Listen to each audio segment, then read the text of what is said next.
J'ai une très triste nouvelle. Oui, oui, vous me voyez venir. Bah si, déjà. Mais oui, c'est arrivé si vite. Bah oui, je sais. Ça va être la dernière intervention de cette soirée.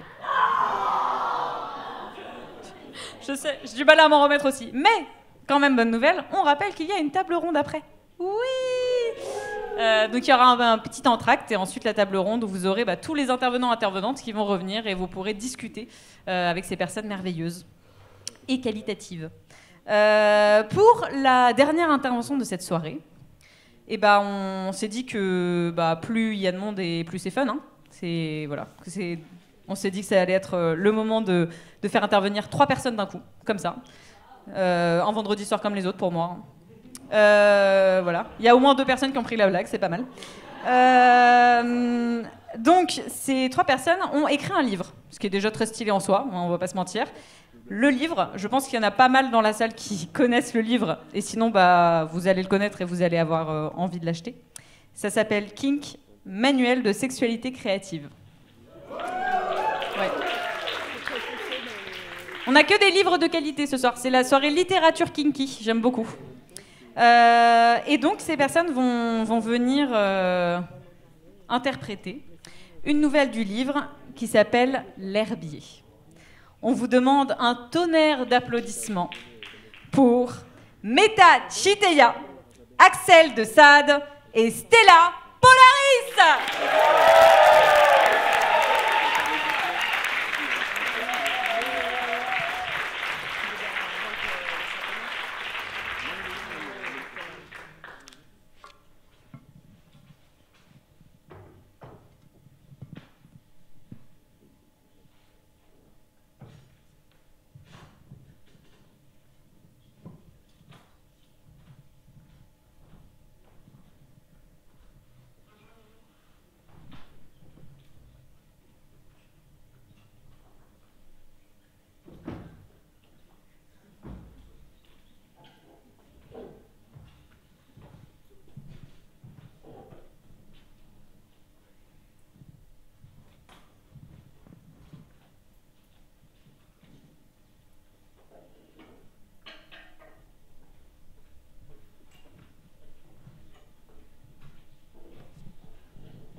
L'herbier, fable piquante et bucolique. En la saison bénie, où les journées rallongent, et la campagne enfin se couvre de couleurs, Gaëtan se piqua d'emmener sa moitié célébrée par les chants l'arrivée de l'été. connaissant la science, quelque peu mystérieuse, de sa douce chérie en matière végétale, c'est par la vanité que le drôle entreprit de la convaincre d'une balade matinale. Quand donc finirez-vous, ma tendre Dulcinée, par tenir la promesse, maintes fois répétée, de m'instruire de ces plantes que la nuit et le jour vous étudiez sans cesse au mépris de l'amour? Me faut-il supplier que du haut de cette chair vous daigniez m'enseigner les bases élémentaires de votre obsession, puisque, pauvre de moi, citadin ignorant des noms de la nature, j'espère votre attention et qu'elle semble passer par l'encyclopédie de cette nomenclature? À ces mots plume, car c'était là son nom, sans faire mine d'ouïr l'ironie du propos, fomenta en son cœur un canaille complot pour que toujours l'amant retienne sa leçon. C'est le jour idéal pour aller à cueillette et je vous remercie de la proposition. Mettez donc vos chaussures et prenez un panier tandis que je retrouve ma petite serpette. Aujourd'hui, dans les bois, je vous mène en mission. Les voilà donc partis sur les chemins herbeux, loin du gris de la ville et de ses habitudes, satisfaits tous les deux, lui d'avoir arraché sa mie à ses études, elle de peaufiner son projet facétieux. La promenade commença dans une large allée bordée de chênes hauts à main d'homme taillés. L'ombre fraîche des feuilles les gardait protégées des rayons déjà chauds du soleil de mai. Foulant le tapis souple d'humus et de mousse, couvrant la terre humide et riche de jeunes pousses, il devisait gaiement, plume coupée souvent, court à la discussion, pour cueillir çà et là quelques végétations.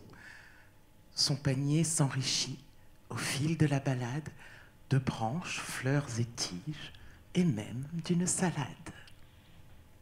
Gaëtan, l'innocent, tout à son émotion, de pouvoir librement lui conter sa fleurette, ébloui par l'objet de son adoration, ne faisait pas grand cas des fruits de la cueillette. Ils débouchèrent soudain dans la vive lumière d'un ciel plus dégagé, baignant une clairière. Plume émit le désir de s'arrêter séant afin de profiter de la douceur du vent. Ainsi fut fait, et le chevalier servant sortit d'un sac à dos tout un équipement dans le but de goûter plus confortablement aux joies simples de leur école buissonnière. Coucou. J'adore.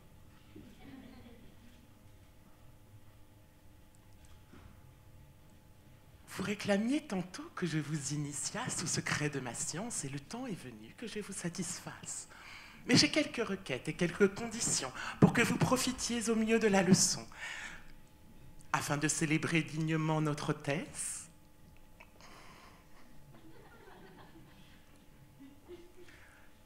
Dame Nature qui siège à la cérémonie, je vous prie d'enlever le moindre des habits qui couvrent à mes regards vos somptueuses fesses.